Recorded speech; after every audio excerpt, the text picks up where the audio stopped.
Namaste friends, welcome all of you. So I hope you experimented and you enjoyed your weekend with deep silence, a lot of meditation. So let us hear some of your experiences, what you would like to share based on your own experience of silence in the weekend. Anybody want to speak, share their experience, share their understanding? In essence, you can raise the hand and we'll hear from you.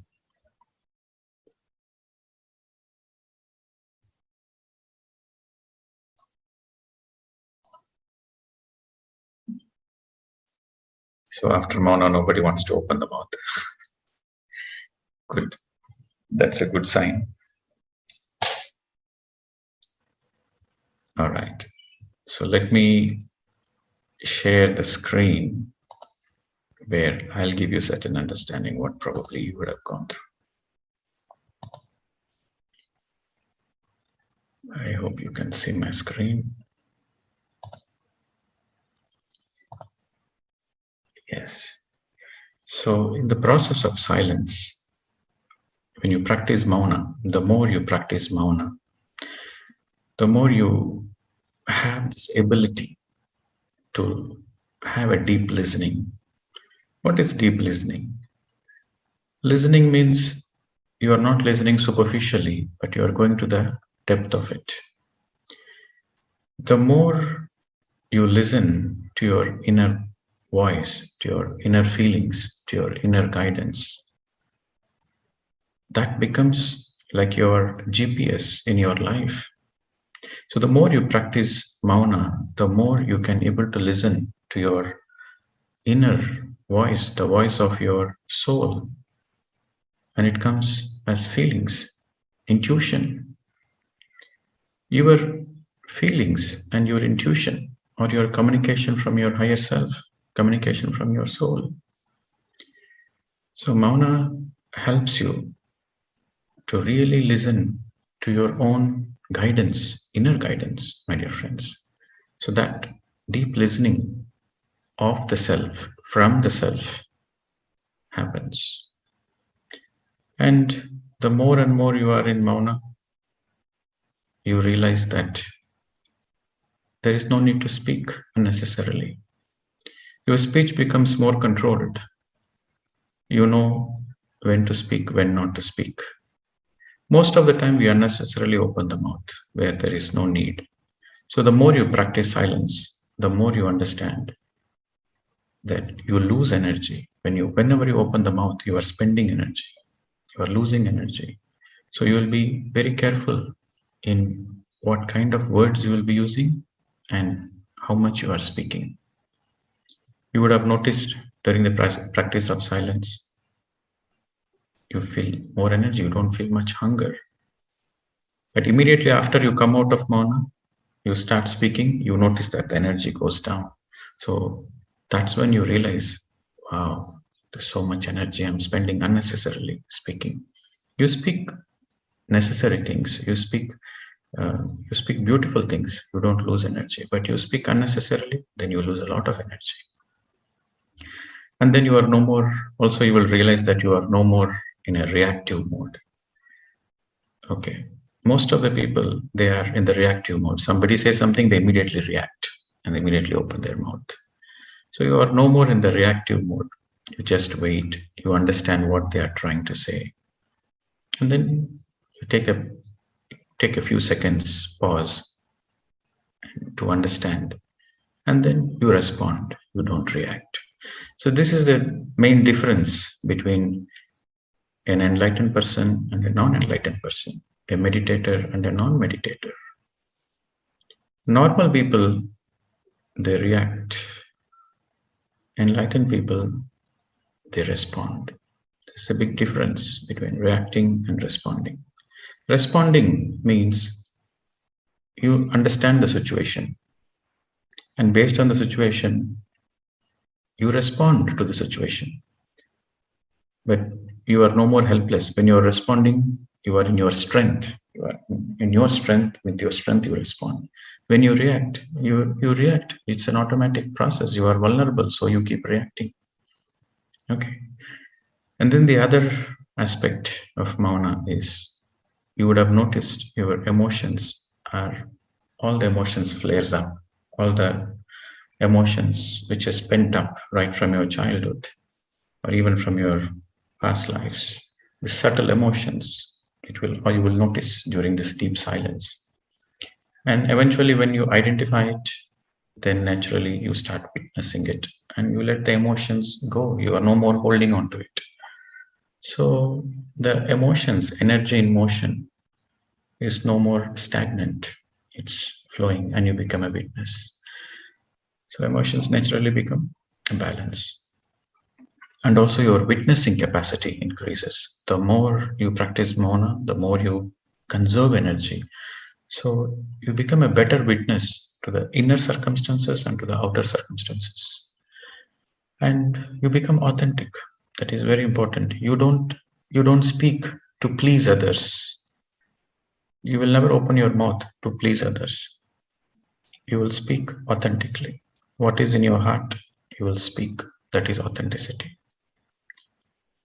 So you are no more acting, you become authentic. What you are, so are your words.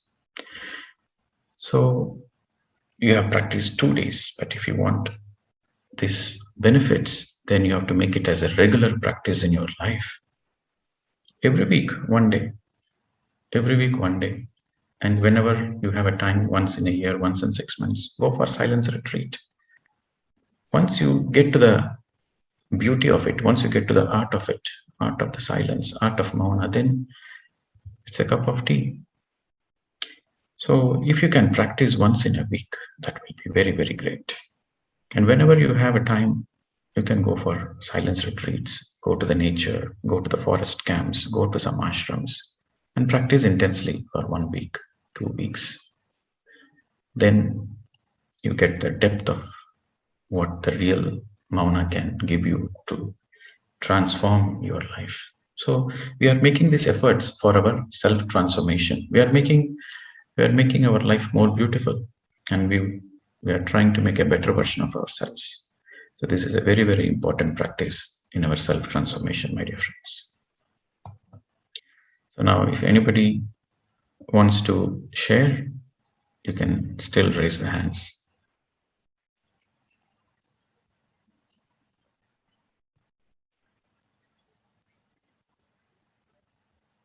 Yes, Lipika. Namaste, sir. Yes, hello, madam. Yes, madam, go ahead. If possible, you come on the video. Where are you speaking from and what is your experience? Video.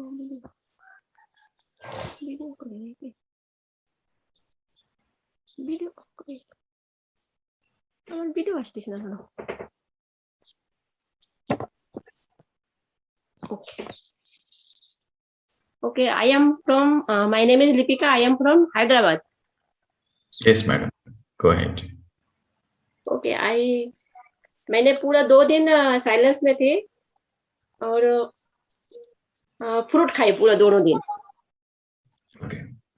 Okay, तो मेरे को बहुत अच्छा लगा और दोनों दिन मैंने बहुत अच्छा ज्यादा मेडिटेशन कर पाई क्योंकि ओके. पर मेरे साथ क्या हुआ, एक बार अभी डे 8 को मैं पूरा साइलेंस में गई थी, तो मेरे को बहुत ही अच्छा लगा. But okay, and more meditation I do 2 days. Okay, what did you notice, madam? What did you notice? You felt more energy, you felt more calm. What did you notice? More energy and more meditation time are got. Okay, so you can able to do more meditation. Okay, good. Thank you, madam. Thanks for sharing. Yes. Next, Shraddha Malia. Hello, sir. I'm Shraddha. I am a homemaker from Bangalore. Yeah, I'll switch on the video. So it will be good if you can share your Yeah, I'm doing findings, like that. what did you notice? Yes. So I have a 2-year-old son, so I was not able to practice I practiced a hybrid version where I was speaking to my son and not speaking to my family members. And could follow only for around 3/4 of the day on Saturday because we had some commitments in the evening. And initially in the morning itself, I could feel that I was more mindful as soon as I started the Mona. And later, it was unbelievable. I mean, when I had did a meditation session in the afternoon, the amount of energy I could feel. I mean, immediately I went into the thoughtless state, and I was feeling as if the meditation is just happening, and I'm just observing the meditation process. It was just amazing, and I had a lot of energy after the meditation session. I had to actually walk on the mud and do some grounding to feel balanced. Another, I could relate to one of the points that you mentioned on your PPT, that was being more authentic. I could sense that I always have this pressure of feel that pressure of responding just for the sake of it, just to be social. This time I was really feeling free because there was no pressure to respond or just for the sake of it, and I could just be a witness and be authentic and be a deep listener. Well, I could see the benefits in 12 hours. I'm just amazed, and I really want to practice this once every week now. Thank you so Wonderful. much. Yes, wonderful. You will have another opportunity this coming weekend. So this coming weekend also, Saturday, Sunday, you'll be practicing. But your determination to do at least one day a week is a very powerful determination which will transform your life.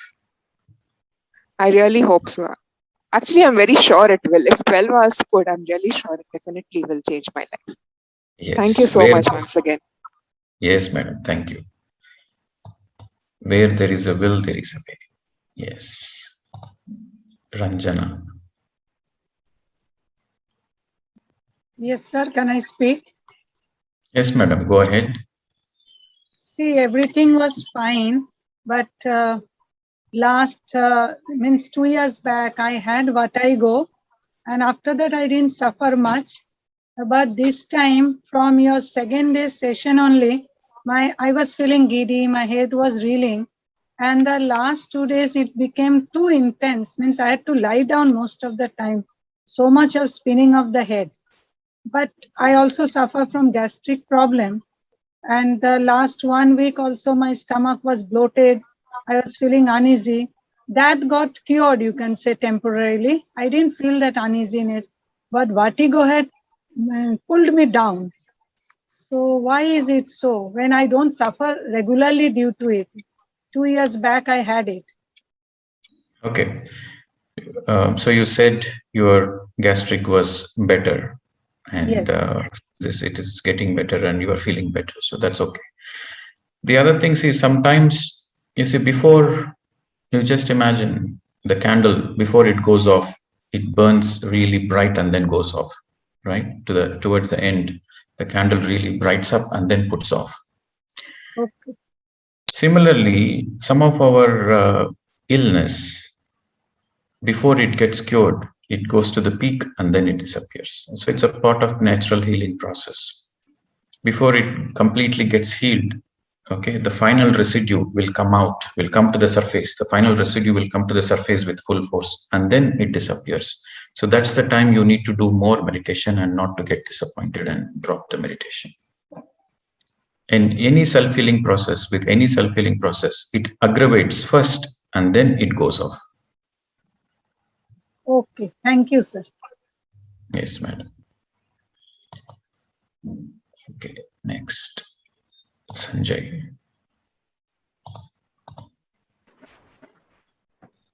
Namaste, Master. Yes, sir. Namaste. Am I audible? Yes, sir. Go ahead. Okay. So really, that was a wonderful experience I had for this 2 days Mona. Earlier also, I had practiced once or twice for 1 day Mona when I was in QLU for this Soul Sciences courses. And later on, this time only I did this. But that was with the meals. But this time it was only on liquid diet. So that was a wonderful experience. And what I could feeling is that even if we are in Mona, there is a sound always. So I could hear the sound from the environment. So that was one I have felt. So there is always a sound.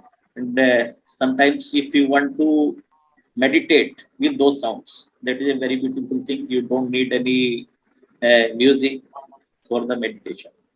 And I got the long meditations time, and I could read the spiritual books.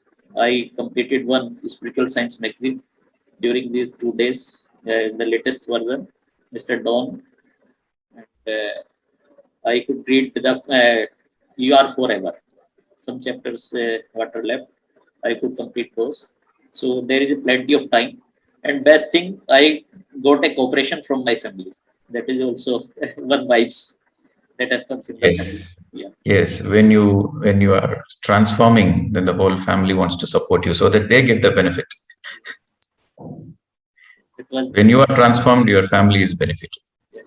So your wife will make sure you are Yeah. all set and you are progressing. Yeah. Good. And there was no craving for the food. That was the best part. No craving for that. Yeah. Food was cooked in the house, but I never craved for that food. Yeah, I should take something out of it. Where are you from, sir? Where are you speaking from? I am from Delhi, sir. You're from Delhi. Okay, sir. Thanks for sharing. Okay, Yes. Thank you, sir. Thank you, sir. Yes, because you have so much energy when you practice Mauna, so you can read a lot of books and you can go deep into meditation. So these are the things you can quickly notice. Yes. Amit Mittal. Hello, sir. Good morning. I am Amit Mittal from Delhi. My experience was very challenging. I was feeling very restlessness since morning. And I don't know why my negative emotions were occurring. I was feeling very angry. I don't know why. And I was very desperate to check my mobile since, I did it only on Sunday because Saturday was my working day. And it's very difficult for me to maintain. I was desperate to say something. My family was feeling very uncomfortable why I'm not speaking something. They are cooperating, but still it's very difficult to manage the situation. And I was very desperate to see my mobile, any messages come, a fake emergency messages like this might be happen, this might be happen. So it was a very challenging day for me. First day was very challenging for me. You had a very great experience, sir. For the first time, you realized how desperate your mind is and Even how the thought- agitated your mind is, even- and also your emotions. You said you're feeling a lot of anger and you don't know why you are feeling it. So that's a great emotional healing process. So you have got a very great experience. Yeah, even the thoughts are intense while meditation. In the normal days, my thoughts are quite normal, but my Yes. thoughts are intense in the meditation. Yes. See, you have to understand before you can taste your own nectar, Amrit, all the hala should come out first. Okay, so all the hala means poison, all the unwanted things. It should come out first, then only the Amrit, the nectar will come. Yeah. So you are going through a great cleansing process and self-healing process, sir. Congrats. So practice more Mauna, that will help you. Okay, sir. Yes. Okay. Neeru Sachdeva.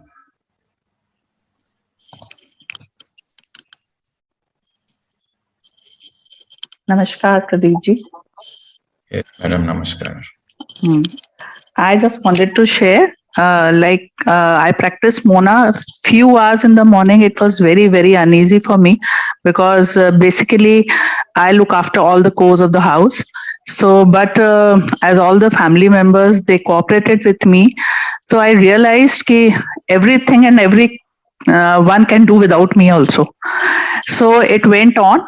And because of the liquid diet which I was taking only and some fruits, I felt very light in the body, and it was very easy to meditate. Like when I sat for meditation, I was in a thoughtless state much easily than before.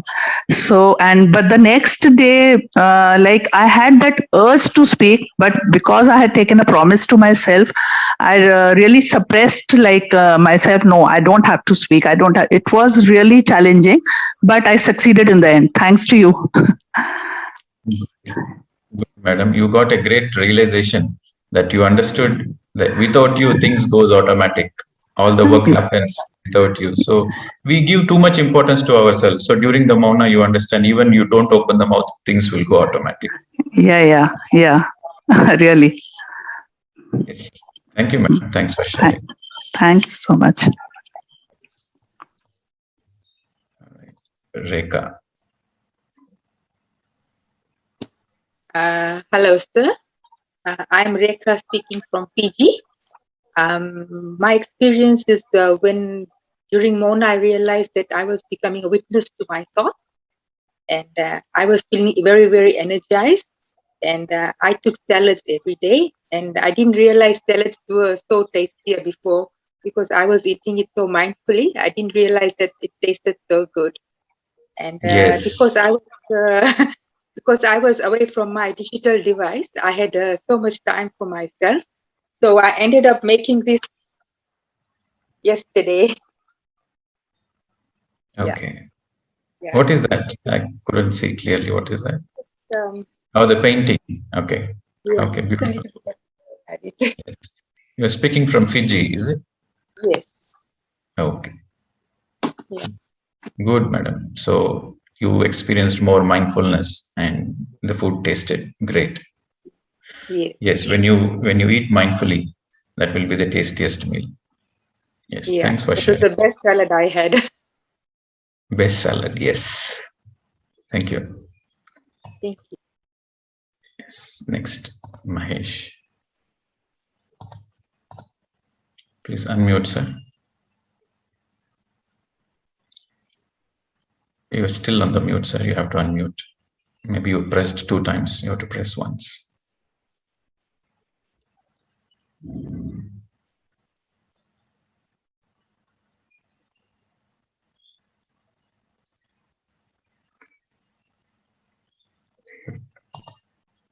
No, it's not audible. Can you try to unmute?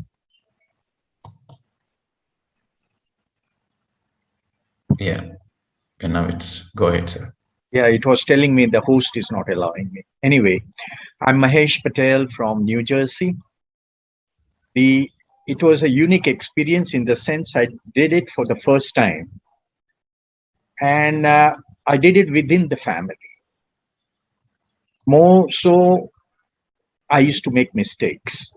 Twice or thrice I had blurted out.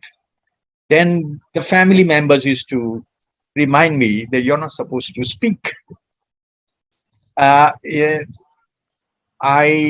had to go to Pennsylvania to my daughter's house for Saturday, Sunday. So I went there also.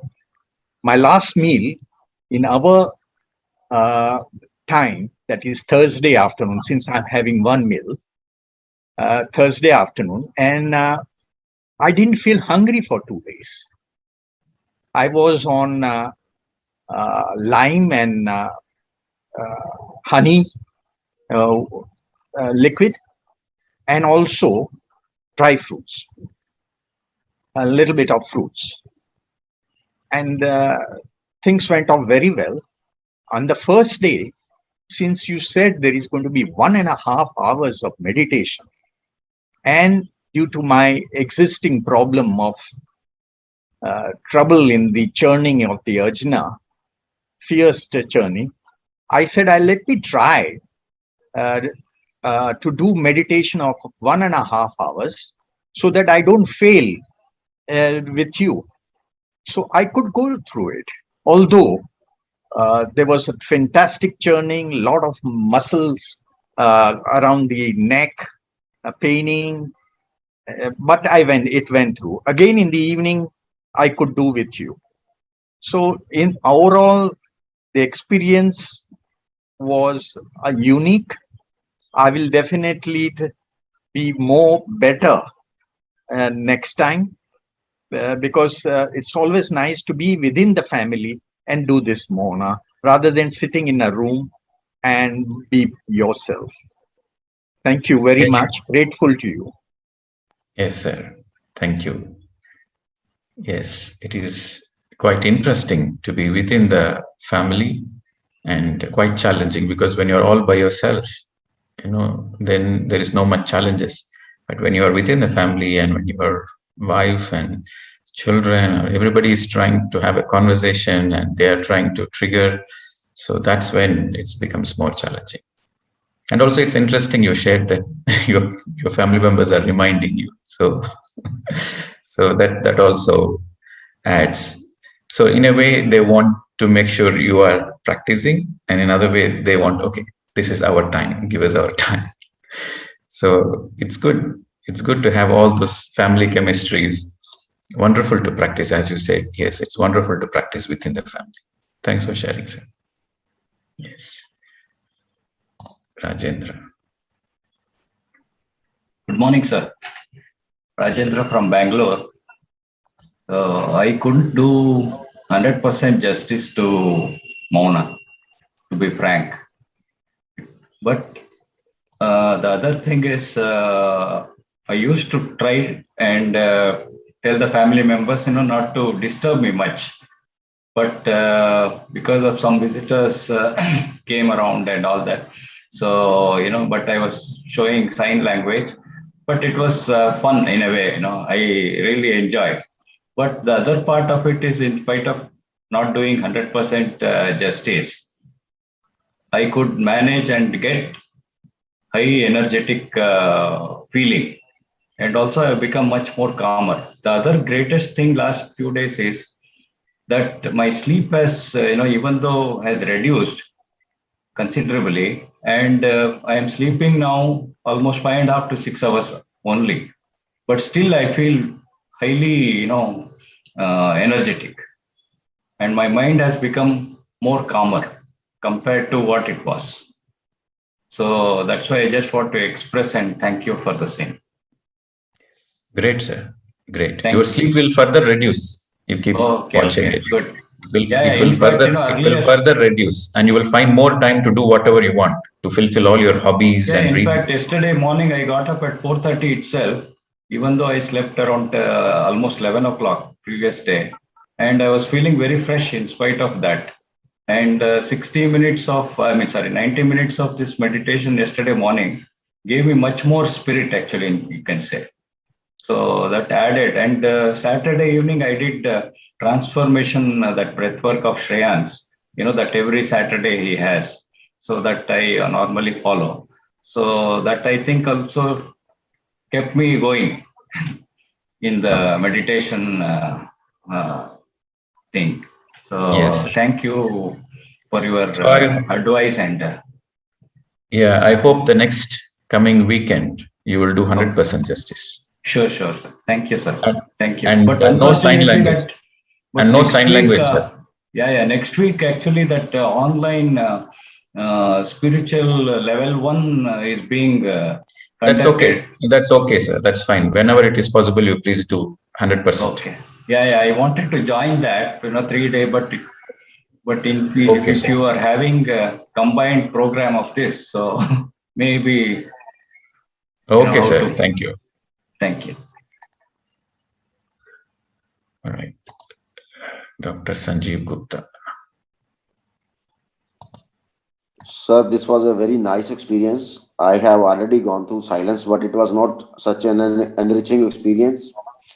This time, I have learned many things from the Gita. Previously, I have also gone through Gita, but could not learn the things. This time, my learning was great, and I have imbibed deeply. Even I have studied one book on Yoga Nidra. I have learned so many things. It was an enriching experience. So now this time I'm telling myself, once in every week I will go for the silence. That will I make a part of my life. Thank you very much, sir. Thank you for your suggestion. Yes, sir. Beautiful. Beautiful. Thanks for sharing. Yes, it's true. You can able to, during Mauna, whenever you are reading a book, the depth of your understanding is very intense. You are right. Because of that energy, because you have more energy. And when you read any book, the depth of understanding is more. You can read more, and also the depth of understanding is also more. Yes. All right. So I think we'll take another two. Madhu Vadera. Yes, sir. Namaskar. I'm speaking from Texas, USA. Yes, you Okay, are only, so- you have to adjust your camera, madam. We can't see your face. Sorry.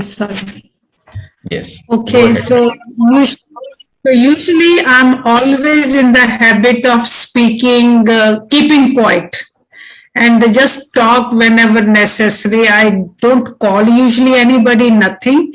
So, but formally, this was my first experience for Mona, and it was hybrid in the sense if somebody, my family was calling from my children are out of town, if they were calling, only then I talked. Otherwise, I didn't talk. Nothing, and my day turned out to be very productive. And then as far as liquid diet was concerned, I was able to do it one day, but second day I kind of felt a little dizzy, so I did take some solid food. So I'm going to do better next time. But I have been having meals a day. What was your key takeaway? What was your experience? What was your key takeaway? Please share that. It was I felt very light, and when I feel light, I'm more productive. So you felt more productive. Okay. Energetic. Yes, you felt. Thank you, sir. Yes, thank you. Okay, Shubha Kanhera. Shubha Kanhera, you can unmute. Namaste, sir. Yes, madam. Namaste. I blurred some sentences and I just followed raw food twice in a day. And I realized that I had some subtle chattering, What you told about that subtle chattering, I realized I've been doing that quite many times, like while reading books, watching TV or whatever. Not yesterday, other times. Yesterday we didn't watch TV or I didn't do anything. I just listened to your videos previous, which I had missed some part. And I think it was nice to know that I was doing that subtle. I don't know how to stop this chattering. Okay. More meditation, more mindfulness. Thank you so much, sir. Yes. Where are you speaking from, madam? I'm from Mumbai. Okay. All right. Thank you. Okay. So Nabin.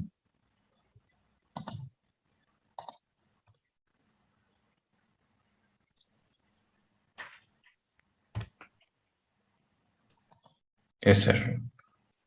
Good morning to you. Yes, sir. Namaste. Go ahead. I'm really pleased to talk to you. And this is the first time, first of all, say myself and my wife were staying in the home, and both of us were listening to you from the first day onwards, and both of us started following what you said for the last 2 days. That no cooked food. So that just I want to say that I don't want to take more time. So what I noticed these last 2 days, I got less of appetite. This is as what you said it, what the things have to be done, what to be taken, what to be drunk. Regularly, same thing has been followed both of us together. And there was no cooked food at all last 2 days. This is surprise. Without any cooked food, we can get such of energy. I'm going to describe it. That I could not imagine earlier. Yes, even without cooked food, we have our life. So this is a unique experience I want to share to you. We have got, both of us, less appetite, less sleep, calm and quiet, and very happy. But what happens due to celebration of 75th independence of India, lot of phone calls will be coming. So myself and wife told, in case it comes, let me observe my that mono completely, and you attend the calls. So she started attending the calls, answering the calls when needed from my dear and near. During that time also, I find myself, she started talking, but there was no reaction at all. Let her talk. There's less reactions in any of the things it has come to me. And very cool and calmness. And lot of energy, I felt it, lot of energy. And during this time, I have been reading actually that Mind to Matter book.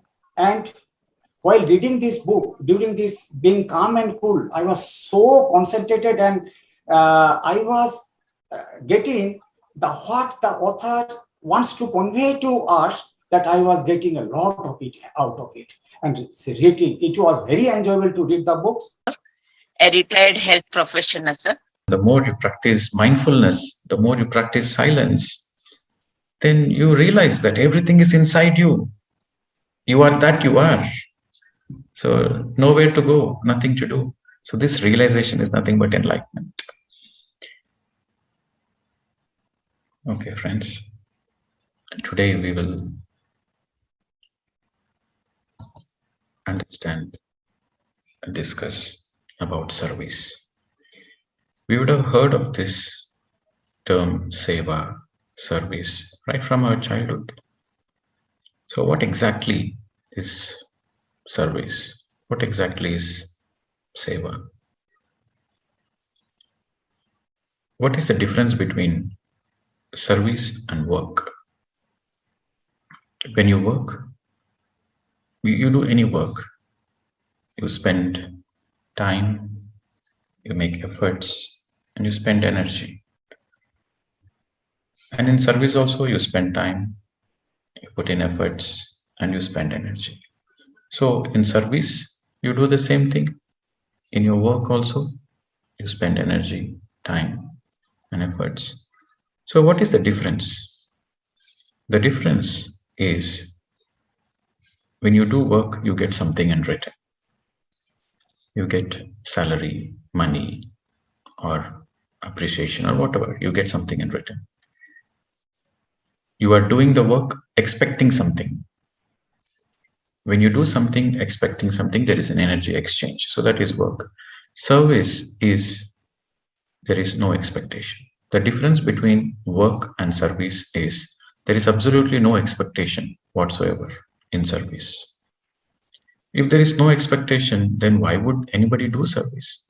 They do it for the joy, for their own joy. So in service, there is no expectation of name and fame. There is not even acknowledgement, and you're not expecting acknowledgement. You're not even expecting recognition. So there is absolutely no expectations whatsoever. You are simply doing the work just for your own joy. So when you do something, when you do any voluntary work or do any kind of service without any expectations, that is the real service, my dear friends. Absolutely no expectations. And there are two categories of service. One is a physical service, and the second category is a spiritual service. For the people who have not yet come into meditation, for the people who have not yet come into Raja Yoga, they do the physical service. They are good-hearted people. They want to do good things. So according to their level of evolution, they want to help. So they help physically, like taking care of the people's needs and providing food, annadana, vastradana, clothes, giving clothes, shelter, education, building hospitals, laying roads, taking care of the infrastructure. So they do all physical service. That comes under Karma Yoga Part 1. Tomorrow, I will speak about yoga, and we'll discuss in detail about Patanjali's Yoga Sutras tomorrow. So in this coming week, I will speak more about this yogas, different type of yogas, and I'll speak about manifestation. I'll speak about the soul journey. So we'll understand more in this week. But Karma Yoga, Karma Yoga means union. Karma Yoga means you become one with your work. So in Karma Yoga, there are two parts, Karma Yoga Part 1 and Karma Yoga Part 2. Karma Yoga Part 1, you do it before you come into spiritual path. And Karma Yoga Part 2, you come after you come into the spiritual path. So that is called spiritual service. So spiritual service is the highest form of service. Okay, every service is good, but spiritual service takes the top spot. So service really gives you a lot of joy. If you want to experience real joy, then you have to experiment doing service. And the reason why spiritual service is the highest service is physical service makes you dependent. For example, you give food to somebody who is hungry. Tomorrow he will come again, because tomorrow also he is hungry, and day after tomorrow also he is hungry. So he will come back to you again and again. So in a way, he becomes dependent on you. Any amount of physical work you do, there's always people who need more. There's always people who need more. So there becomes a certain kind of dependency. And whatever you help is only temporary. Whether you give clothes, food, medicines, anything you give, it serves him only temporary. But spiritual service is you are making him take his own responsibility and making him realize his own self. So you make him understand the spiritual laws, you make him understand law of karma, you teach him spiritual science, you teach him meditation. So he becomes a master, he becomes an independent person, and he is no more dependent on you. So spiritual service enables a person to become independent, and physical service, there is always a possibility of dependency. So that's the reason the spiritual service is the highest. And the more in the spiritual service, what is spiritual service? Teaching meditation, teaching spiritual science, and supporting the organizations who are teaching spiritual science and meditation. Either you can do the teaching, or if there is no possibility that you can do the teaching, at least you can support the people who are doing the teaching. That is also a spiritual service. Both are spiritual. You are directly doing the service, or you are supporting the people who are already doing the service. Both are spiritual service. The more you realize, the more you teach, the more you learn. Because what you are teaching, you are perfecting it. Unless you become a teacher, you cannot become a good student. Because a good student is one who constantly keeps on learning. A good student is one who constantly keeps learning. So the more you teach, the more you keep learning, so you become a good student. And the more you are better in learning, the more you become a better teacher in teaching. So only a good learner can be a good teacher. So teaching is the best way of learning, my dear friends. And there are fundamentally three categories of service people, right? First, we have discussed about what are the two categories of service. One is the physical and another is the spiritual. They both are good karmas. They both help us to neutralize all our karmic baggage. But among the physical and spiritual takes the highest spot. So there are three categories of people who want to do service. There's the first category, the people with service intent. The second category is service oriented. And the third category is the perfect masters of service. So let us go in detail and understand. So the first category of the people, they have the good intentions to do service, but they take care of their family responsibilities first, and whatever the entertainment, whatever their personal pleasures. So they take care of all those things first.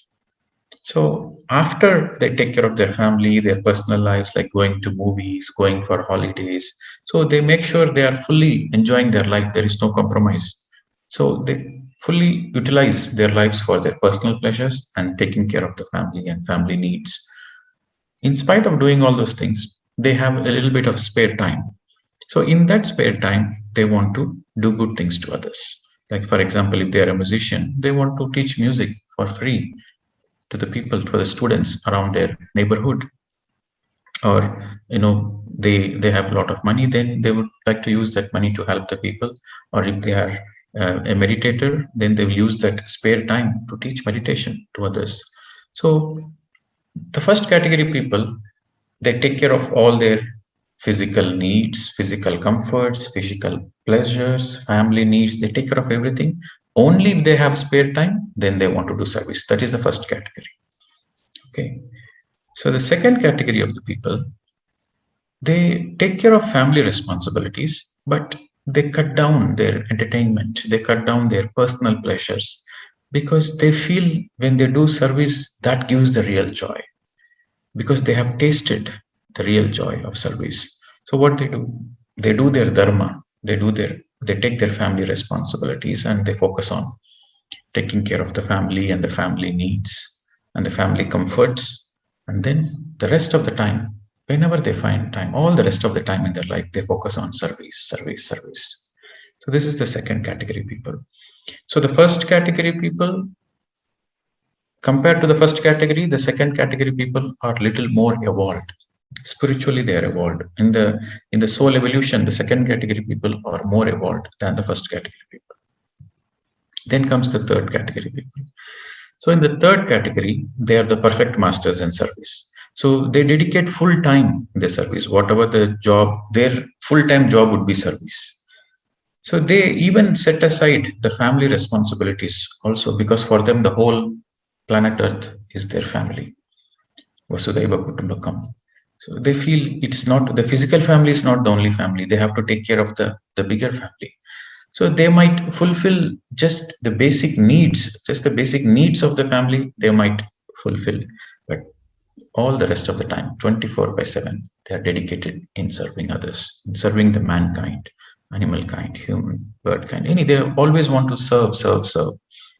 So examples of these perfect masters, they're called Chakravartis in the service. We call it as perfect masters in service.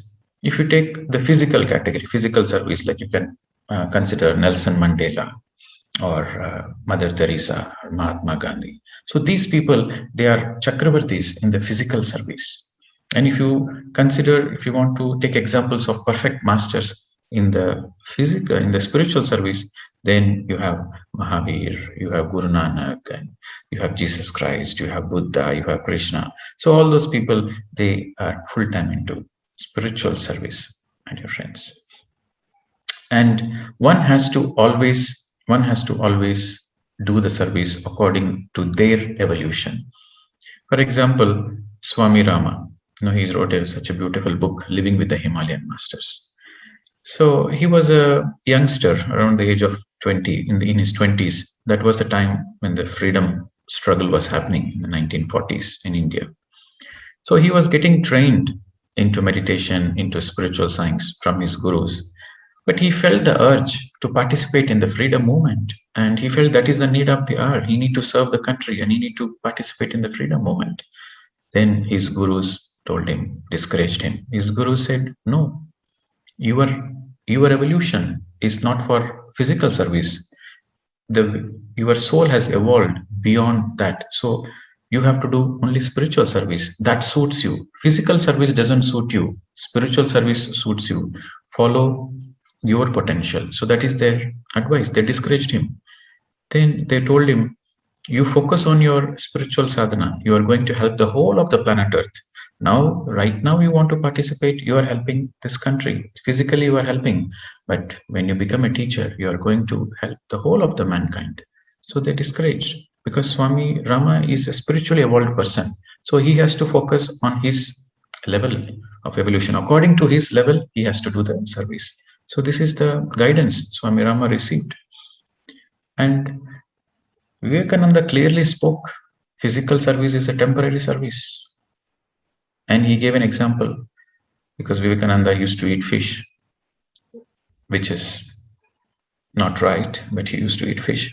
So Vivekananda said, don't give fish. He just gave an example. Don't feed fish to the people. Teach them how to fish themselves, how to catch the fish. So he said, don't give the fish. Teach the people how to catch fish. So he was referring to the spiritual service. He said spiritual service makes the person independent.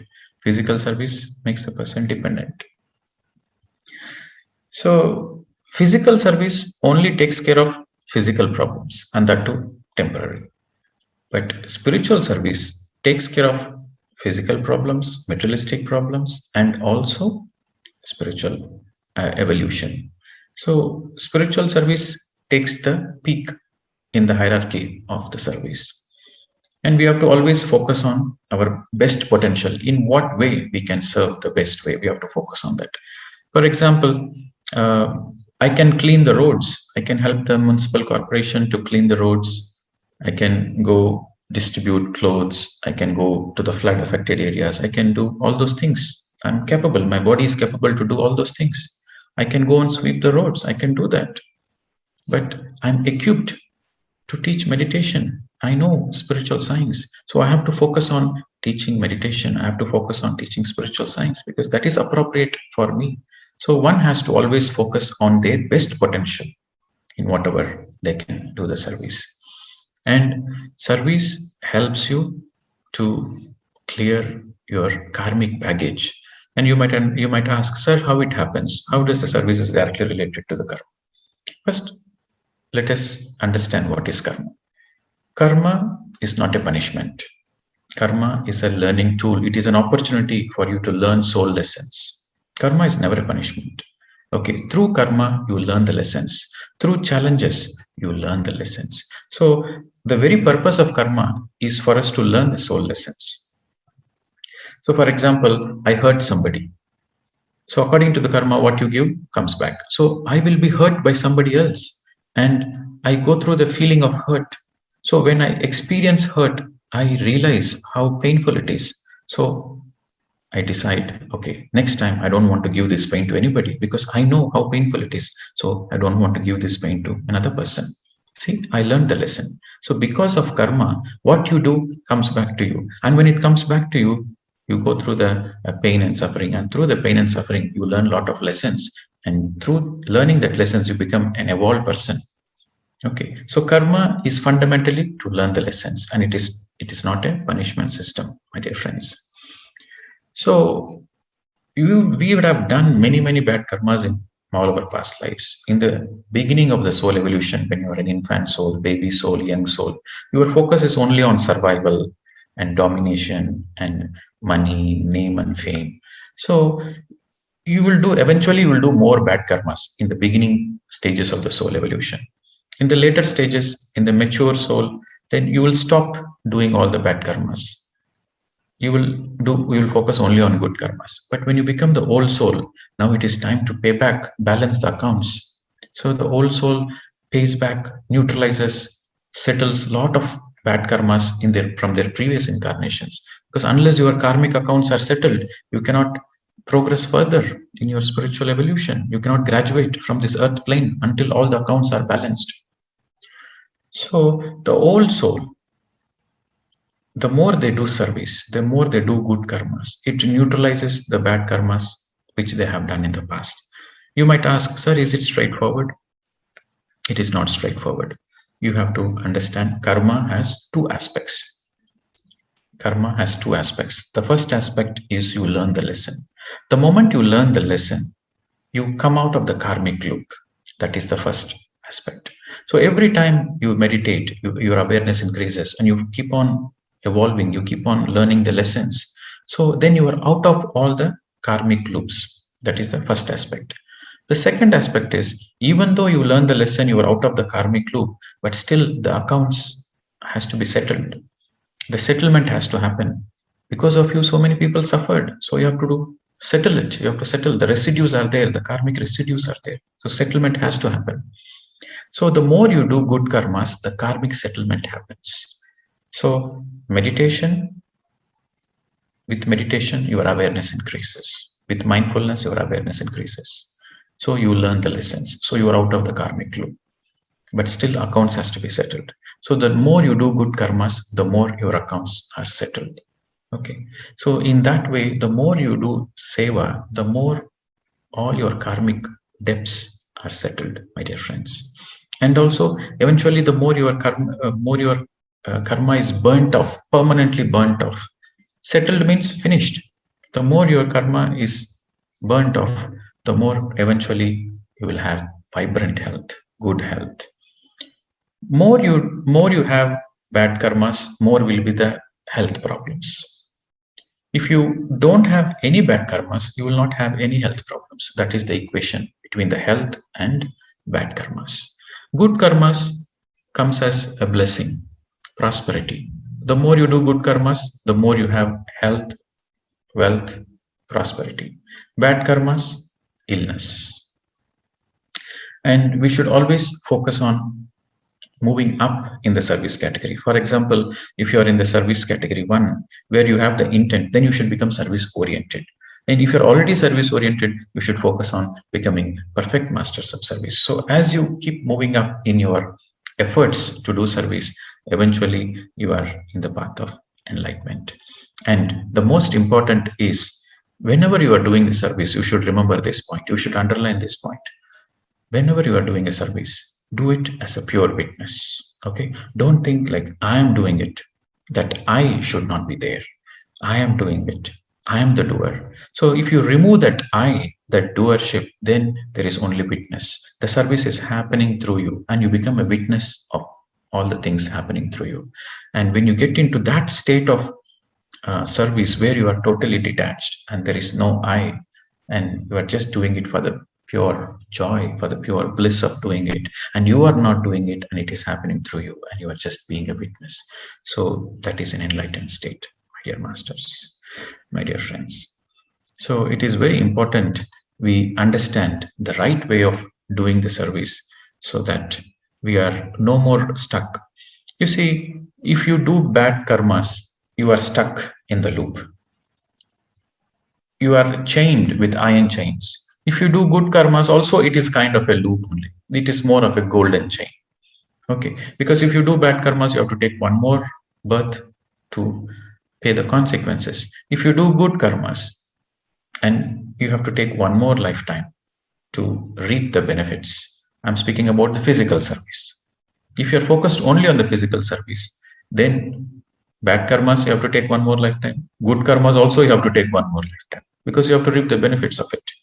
But if you become a witness consciousness, you become a yogi.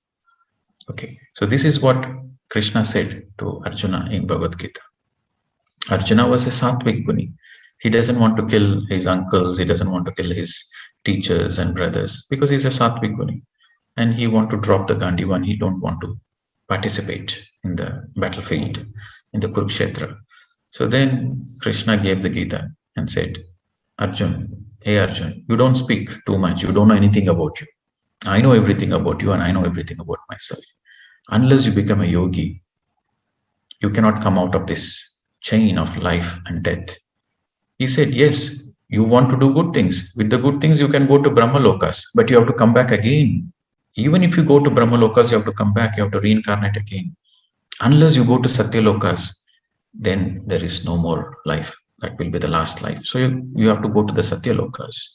So be a yogi. So that is his statement. Hey Arjun, be a yogi. So when you meditate, when you become a yogi, then you come out of this attachment. I am doing it. So you come out of both good and bad. You will start doing spiritual service, and then you will not have the identity that I am doing it. You become a witness, a pure Sakshi Bhav. So in that state, that becomes the final lifetime. So it's a very big subject. Law of karma is a very big subject. Maybe we will cover it at some point of time in this week or next week. But the most important point to understand is, whatever the best you can do, you serve others. That will help in balancing your karmic account. And do it not for the sake of others. Do it not feeling pity. The most important is, you should not do service feeling pity. That is worst kind of service. Never feel pity on anybody and do the service. God created everybody the same. If you feel pity, that means you are insulting God. You think you are a little superior. You think you are in a better position. You feel pity on the other persons. No, God created everybody the same. We are all the same. Don't never put yourself in the pedestal. and feel pity on others. Everybody is paying their own karmas and everybody is God. So you should understand that everybody is God and never feel pity on anybody and do the service for your joy. So you have to underline, never do any service out of pity. Always do service for your own joy. You should underline this statement, and that is the right service. And no expectations whatsoever, no acknowledgement, no recognition, no name and fame, nothing you are expecting. You are simply doing for your own joy. That is the right service, my dear friends. And get into a witness consciousness. The more you meditate, the more you have the capacity to do the service as a witness consciousness. Unless you are a meditator, you cannot get into the witness consciousness. So, if you have any questions with this topic of service, maybe I'll take 1 or 2 questions and we'll finalize this day. And tomorrow we'll speak about Yoga Sutras of Patanjali, Raja Yoga. Okay. Okay, Taruni, can I unmute? Good morning, sir. I got a question, doubt on this. The persons who gives pravachan or telling about our scripts, Bhagavad Gita and Ramayana and other things, they are also doing service. Naturally. That comes in spirituality. Naturally, whatever you do that helps somebody physically is physical service. Whatever you do helps somebody spiritually evolve, that is a spiritual service. Thank you, sir. Yes. Okay. Lakshmi. Namaste, Pradeep. So as Lakshmi Sandhya, I live in Canada. My question is, I teach music. I started few years before, just because that's not my profession, but my friends forced me to teach, so I started teaching. But I was not expecting anything. I refused to take. But they said Guru Dakshina is important, otherwise kids don't get anything out of it and all. So I said, okay, it's up to you. But I'm not going to keep track of anything as such. But slowly, 2 kids became 40 kids as such. But still, I insist everyone, like, I am not expecting anything, but they still pay or whatever. Like they said, I transferred, so but I don't keep track of anything. And I try to donate as much as I could out. Come to the question, madam. Come to the question. So is it, why is it, how will that become a service? Though I told I'm not expecting anything, but if I see, if you charge money for teaching, for your teaching, you charge money, then it is not service. But somebody wants to voluntarily give you a donation, then it is still a service because you are not expecting. They want to give for their joy. So receiving donations is perfectly fine. That is still a service. Okay. Okay. Thank you. All right. Yes. Mahesh Ji. Mahesh here. I am a volunteer in a ombudsman's office. It's a federal program which looks after the elders in the assisted living and nursing home. We have to take care of that they are not neglected, abused, or exploited. Now, one day the nurse told me that please speak to this lady, 90 years plus, and she has only one child, a daughter, and she's not speaking with her. So, sir, can we be more precise and come to the point straight? Yes, because we have more questions. So I went there and spoke to her and convinced her that she should speak. Now, which is this aspect? Is it? It's physical service. Physical. It's physical. Okay. Thank you. Thank you. It's a physical service. Okay. Rekha. So this is Rekha from PG. My question is regarding physical service. Is feeding birds and feeding stray dogs, is that a service? Yes, you are helping physically. You are helping them physically. So that's a physical service. Very simple. Okay. You will see. You have to understand if that is what is your joy. If that is what is your potential, you have to do it.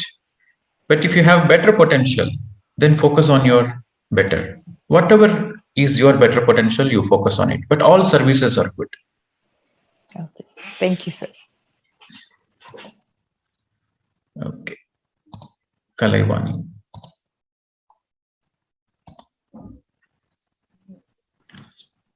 Morning, Mr. Vijay. My question is, can you hear me? Yes, sir. Go ahead. My question is, donating to orphanage, is it physical service? Of course, it's a physical service. You are donating money for orphanage to buy them food, clothes, education, anything that helps them physically. So that is a physical service. But you are donating to an organization which is only teaching meditation and spiritual science. That becomes a spiritual service.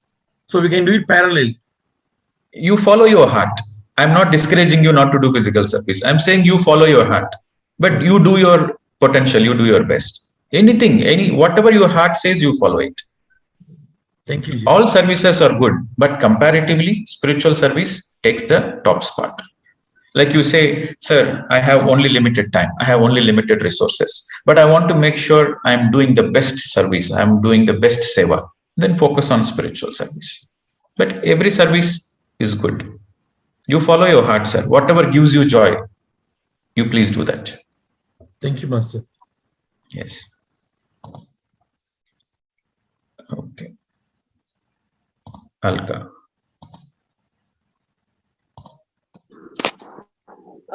Hello sir, मैं रायपुर से अलका. मेरा question है, during service we get so much appreciation, so we should enjoy it और what thought we should have at that time? Okay, first of all, the primary thing is you don't expect appreciation. But if somebody is appreciating you, you just be a witness. That's all.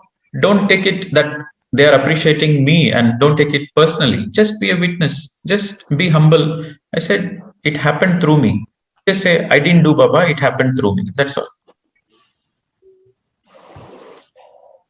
Okay, so just get into that humbleness and witness consciousness. What we feel really, I feel very happy when someone says it's too good. I am. Of course, everybody feels happy. Somebody appreciates, everybody feels happy. You should feel happy. There is nothing wrong in feeling happy. There is nothing wrong in feeling happy. But just understand the truth. You have been as a vehicle, that's all. Don't get into that I am doing it. When you get into that I am doing it, then you're stuck in the ego. So feel happy. Somebody is appreciating you, feel happy. But have this understanding that God or universe has created this opportunity for you to experience this, but you are not doing it. It is happening through you. Okay. Next, Mangal.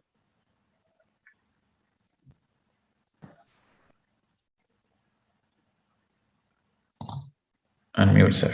Mangal.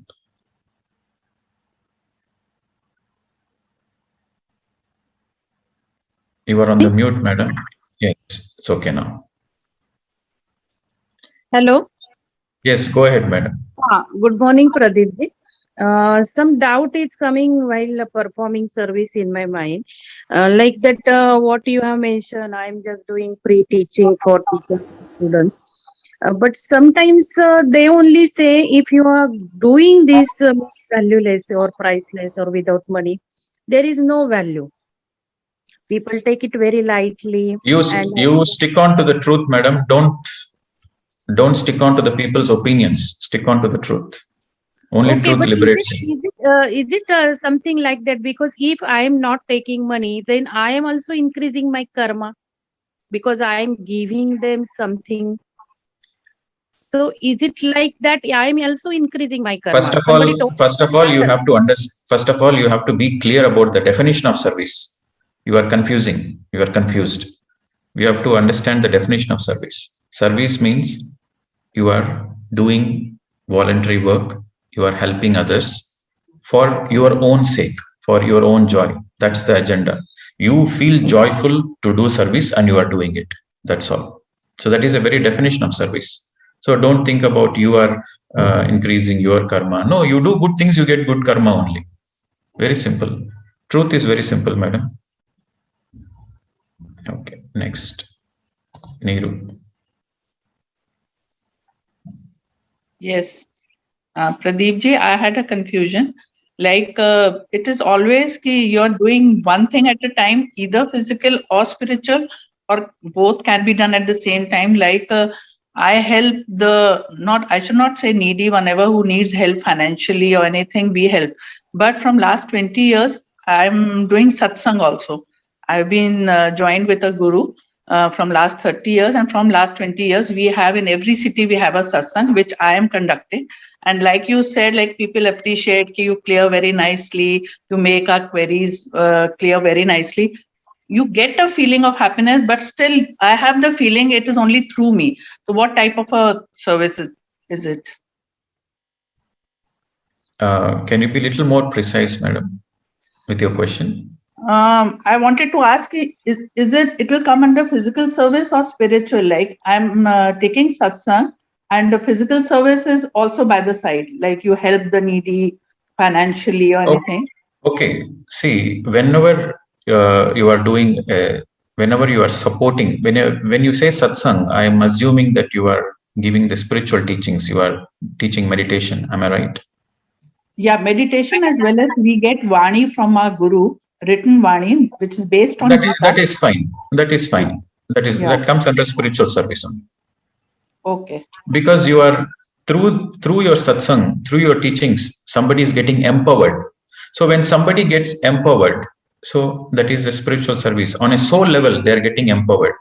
You see, on a soul level, spirituality means you understand your soul, you understand yourself. That is spirituality. So you are helping somebody spiritually evolve. That is a spiritual service. Okay. Okay. So what you're doing is spiritual service. Thank you. And in the process of spiritual service, there might be physical service also attached. For example, you are teaching meditation. Okay, you invite people to come to your house and you teach meditation for free. Okay, and you are doing it for your own joy. But at the same time, you give food also to the people, whoever comes to your house. So whoever comes and learns meditation, you give food also. So even though that food is a physical service, but that is part of the spiritual activity. So together it becomes spiritual service. Okay. Okay. Thank you. Yes. Next, Shailaja.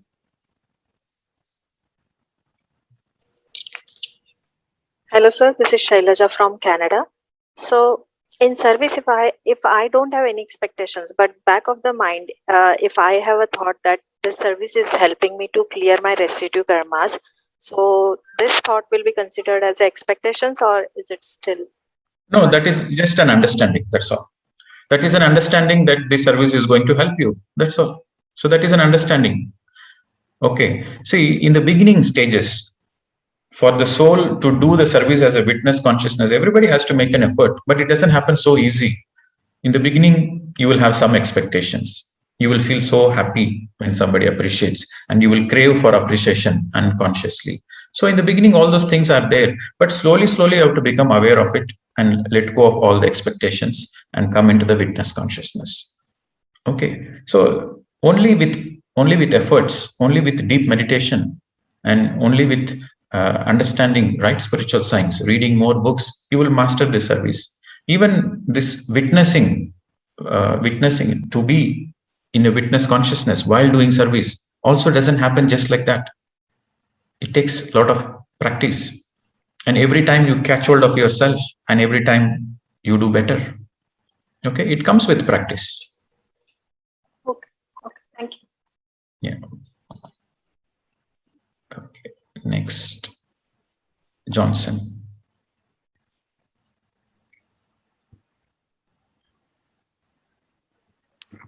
Namaste, Master Pradeep. Namaste, Johnson. How are you? A long time. Yes. Okay, my question is very simple. Recently, I write some Mauna experience or even reading book experience, or the action of the book, sharing in Facebook version in China. It's not Facebook. So the kind of sharing with pyramid ready picture and things like that. So is that considered part of the service? Yes, it is definitely spiritual service. All right. And also we do some translation on YouTube, like Dr. Newton, Chandra speaking. We do some Chinese translation. That one also consider services, right? Yes. Any time you spend, any work, any effort you spend, which helps others, and you're not expecting anything in return. You are giving your time, you're giving your energy, you're making efforts, which helps others. That is service. Okay. Without any expectations. Yeah, no expectation. Yeah. All right. Thank you. Thank you. Yes. All right. Amit. Sir, I am Amit from Delhi. One confusion. If we are offering the service to the people who have a bad karmas, is it not the interference of the law of karma? Because they are You are not worried about others' karma, sir.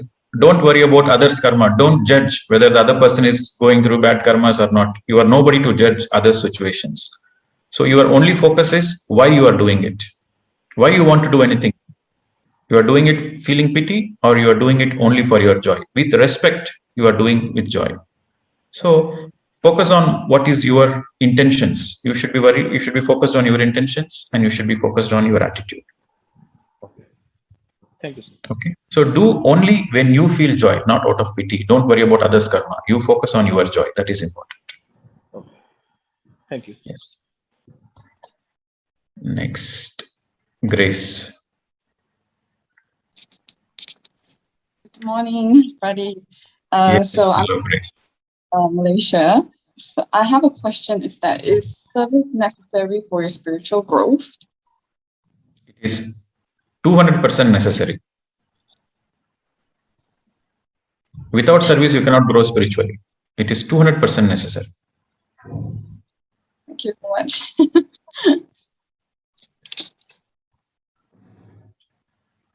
Sanjeev Gupta. Sir, I have a question that I'm a professor by profession. I have two options with me to teach my students. One is referring myself to them videos, lectures, or any other organization which is not charging any money for guiding them for meditation. Another option is that I am referring them to the organization who is charging money for meditation or any kind of service. So which service is the best, and why should we resort to that service? You see the quality of it. The first is, if at all you are referring to something. So first you have to focus on the quality. Some organizations might give a very good quality teaching, but they might charge money. Some organizations, they might teach free, but it's not the absolute truth. And some organizations, they teach for free, but it is also the absolute truth. So you see all those permutations, combinations, you see any organization which is speaking the truth, simple, straightforward, and they are doing it as a service, that should be your first priority. Okay. You got the answer, sir? Yes, sir, I got the answer. But you don't judge the other organizations who are doing a good work, but they are charging money. That means they are doing some kind of transaction. It is not a service. Whenever you charge money, it is not a service. Whenever you charge money, it is a work, it is a business, it is a transaction.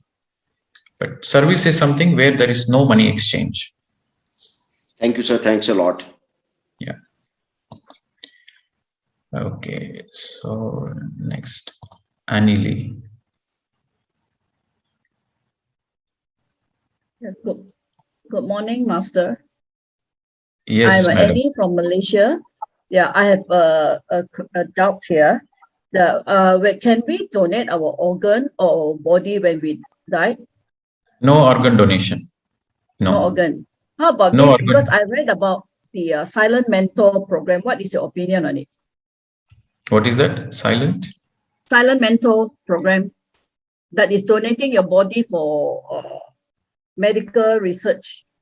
Yeah. Whatever. See, you have to understand karma. See, at the end of the day, you have your own choice. Whatever you want to do, you can do. But if you want to understand the truth, if you want to understand the consequences, you want to understand the truth behind your actions, then you have to do a little more research and you have to do more meditation. Then only you will be able to understand the karmic effects. See, our karma is stored in our etheric body, and every organ is surrounded with etheric layers, energy tubes. So every organ is associated with a certain karmic energy field. And when you are donating your organ, so your karmic field is getting interfered with an other's karmic field. So there is a lot of karmic exchange, a lot of karmic baggage gets exchanged because of this organ donation. So this is from the spiritual perspective. But from the physical perspective, yes, all the governments, all the doctors, and they encourage. But I'm speaking from the spiritual perspective.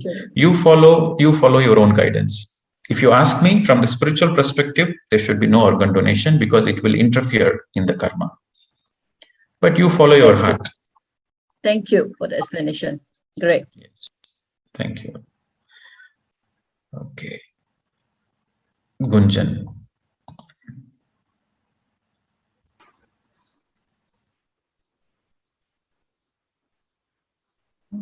Good morning, sir. Yes, madam. Go ahead.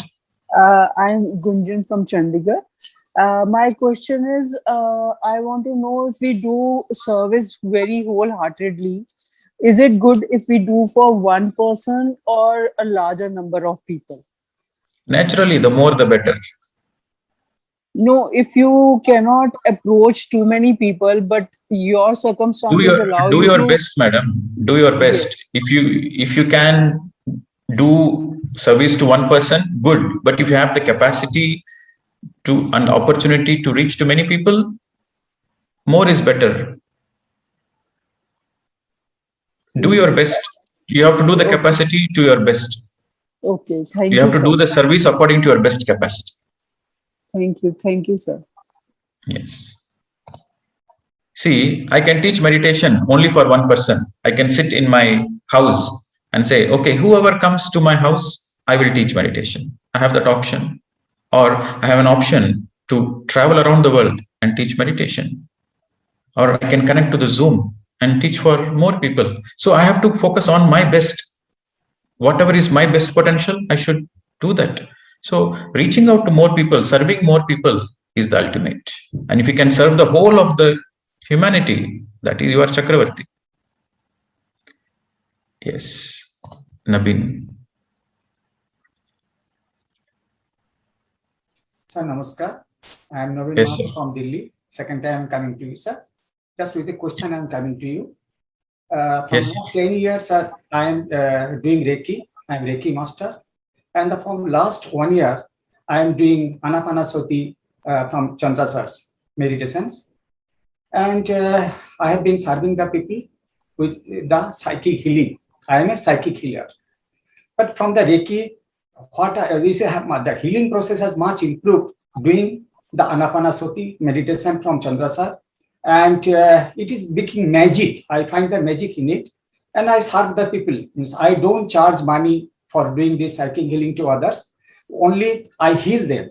And nowadays, whosoever is asking me for the healing purposes, I heal them and then teach them how to do Anapanasati. And I convince them, you are the great healer. Understand yourself. Who are you? You are the great healer, and do this Anapanasati and heal yourself. This is my question is my psychic healing is a physical service, and this Anapanasati teaching is, of course, is a spiritual service. That is, which one is correct, sir? Okay. So since you asked this question, are you ready to listen to the truth, sir? Yes, sir. Okay. So healing is bad karma. When you interfere in others' self-healing process, that is a bad karma. I understand you have a gift, and I understand you have certain intentions, pure intentions to heal, but healing should be always self-healing. If you heal another person, you are also interfering in his karma, because every illness is there to teach us some lesson. Suppose somebody is having a headache. He has a headache. He has the headache in the first place because he has to learn some lesson. That's the reason he got the headache. So you do the Reiki healing, you pass some energy. You say you are just a conduit and you are just passing the energy through. So, but in that process, he heals the headache, but he misses the lesson. He missed the lesson why he got the headache in the first place. So his karma is postponed. So because of your action, he missed that lesson. So you will get that karma. And the person who got healed, because he didn't learn the lesson, so he will manifest a bigger headache sooner or later. So it doesn't help you, it doesn't help the healer, and it doesn't help the person who is getting healed. So if you teach meditation, okay, you have a certain gift of Reiki. Somebody comes to you and they are in a very emergency situation. You just do 10% so that he can able to sit physically and close his eyes and meditate. So just do 10% and ask him to do meditation, and ask him to, and teach him the spiritual science, and ask him to go for the self-healing process. That is correct. See, when you have a gift comes with great responsibility. Every gift comes with great responsibility. You should know when to do, when to use the gift, when not to use the gift, how to use the gift, how not to use the gift, whom to use, whom not to use. So all these permutations, combinations, you need to be aware. Any one combination misses comes as a bad karma. So gift comes with great responsibility. So my suggestion to you would be, since you've been known as a therapist or a healer for many years, whoever comes to you, you please teach them spiritual science, you teach them Anapanasati meditation, and you empower them. Then that will be the spiritual service, and that will be the highest good karma for you. Okay, so please stop healing others, sir, because healing belongs to the old age. Now in this new age, it is self-healing process. Everybody should be empowered. But sir, one thing, once the person is coming for healing and he or she does not get cured through normal medicine from the doctors, and ultimately realizing how I am going to be healed, in that particular emergency situations, once people are coming to me, I help them and they get healed. That is it coming under bad karma? Naturally, somebody is desperate. They come to you. You teach them why they are having that illness in the first place. Give them the understanding that illness is not punishment. They have manifested it. The soul has chosen it for a reason, for a lesson to learn. And you explain them the law of karma. You explain them that every illness can be healed through meditation, through good karmas. You educate them. Then you teach them meditation. Then that's the right thing to do. If you feel that the person is completely bedridden, is not in a position to even sit and meditate also, in that cases, you can do 10%. Don't do 100% healing. Do 10% and then teach the meditation, provided he is sincere. If he is sincere, you do 10% healing. If he is not sincere, then don't do. Because if he is not sincere in meditation, then don't do it. Because if you heal him, he will come back to you. Tomorrow he will again manifest. He will again come back to you. So one thing, sir, in case the patient is totally unconscious, and that is an emergency situation, you have to take a call. I am talking about the same case, sir. Is it yet it bad karma? I leave it to your discretion, because you are having that gift. So you need to know when to do, when not to do, how not to do, whom to do, whom not to do. Thank you, sir. Thank you, sir. You need to take that discretion. I understood clearly. Thank you, sir. Yes. This I actually since then I am doing that Anapanasati for more than 1 year. That is from July last year. I have been teaching same persons. I have been teaching them this Anapanasati, and they do not come back to me. They do their own, and they share their experiences to me. I tell them, you also tell others or family members to do Anapanasati, and that process is continuing now. And this process, is a bad karma or good karma? When you make somebody independent, when you teach meditation and they never come back to you for healing, that is good karma for you. As long as the people don't come back to you ever again, you are doing good karma. Right, sir, right. So nice. Thank you. Yes, thank you. So, Shilpa. Yeah, good morning, sir. Shilpa from Gurgaon. So my question is, doing service for others is earning good karma. So what about receiving service from others? How does it change our karma? Graceful. Be graceful when you're receiving something. You get something because you deserve it in the first place. If you don't deserve it, you will never get it. So when you're receiving support or help from the others, be graceful. Sure. But should we do something in return? Should we try to return? It is like this. When you're receiving, receive with grace, receive with happiness. And you don't need to give back to the same person. You give to the people who you feel they are most needed. Okay, don't think the account should be with one-to-one. No, you are in the field. You are in this field. So in this planet Earth, you don't need to pay back to the same person. You can pay back to the whole. You just give it back to the field. Sure. Okay. Thank you. And after listening to you just now, this thought that I always had, I told you last time that I want to be a healer. I'm really thinking whether this is a good thought that I had, or I should change my way. You should think twice if you want to be a healer. I mean, a healer, what is the definition of a healer? A healer is somebody who helps in the healing process, correct? That is the definition of a healer. So you can help the people in their self-healing process. That is a perfect healer. But if you make them dependent on you, you try to interfere in their problem, you try to give solutions to them, you try to interfere in their learning pattern, in their learning process, and then give quick fix solutions, then that is bad karma. Sure, got it. Thank you. Yes. Okay. Kalaivani. Sorry, Master. Again, donating to temple, and I don't know what they do with the money, but this is the state. We need money to do something, so we donate money to temple. So temple doesn't come under. See, temples are part of a religion, but if you donate to a temple where they teach meditation, where they teach spiritual science, that is okay. But if you are donating to a temple which is based on a belief system and there is more rituals and idol worship and nothing much, then that is just a physical service. Whatever the money you give, they give it as prasad, they use it for food and other things. That is physical service. Sorry, Master.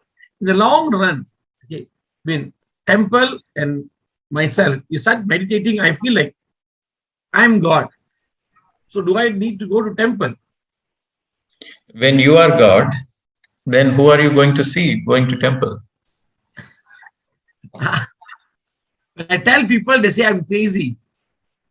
No, you are not crazy. You are thinking the right way. See, in temples, there are beautiful statues. Okay, you can go to the temples to enjoy the Shilpa Kala. There are beautiful statues in temples, but there is no God. God is inside you. God is not in the statue. Of course, God is everywhere, but primarily you are God. Tattvamasi, you are that you are God, and everybody around you is God. So in temple, there is a beautiful statue. You can enjoy the art. You can enjoy the sculpture.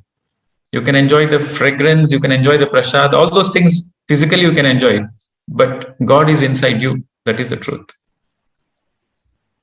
Thank you, Master. Yes. Sanjay. So let it be the last question. So we are integrating the topic of service. So interesting. I am Sanjay Chauhan from Delhi. So donating in the social functions and in the local also Holi, Diwali and all this. So okay, you are going to a marriage. You are going to a marriage and you donate to your friends and relatives so that they will announce your name. So then that is not even considered as service in the first place. Okay. And that one is more just question. You are donating out of social obligations. That is not a service. Okay, but donating in the like Holi, Diwali, and all these functions in the colonies and all, where it But comes. what is your reason? What is your intention to donate? You are donating because you are compelled to donate by the society, or you are donating out of your own joy? What is the intention? Like out of own joy. It's not Yeah, the compulsion from the if you are doing it out of own joy, then it is a physical service. But if you are compelled to, or there is a peer pressure, everybody in your colony is donating and you have to donate, or if you don't donate, then people will look down on you. That is not a service. Okay. That is just a pure transaction, social obligations. Okay. One more question that is not related to service. That is the fooding today, because we had been on the liquid diet 2 days. What should be the food plan today? Okay, so if you are having liquid diet and when you want to come out of that liquid diet, so you should always go with the fruits. So the landing and takeoff should be smooth. So when you are going into the liquid diet, you just take fruits, one meal, and then into the liquids. So when you are coming out of the liquids, when you are coming out, you go with fruits for one meal or two meals, and then into the solid foods, cooked food. Okay.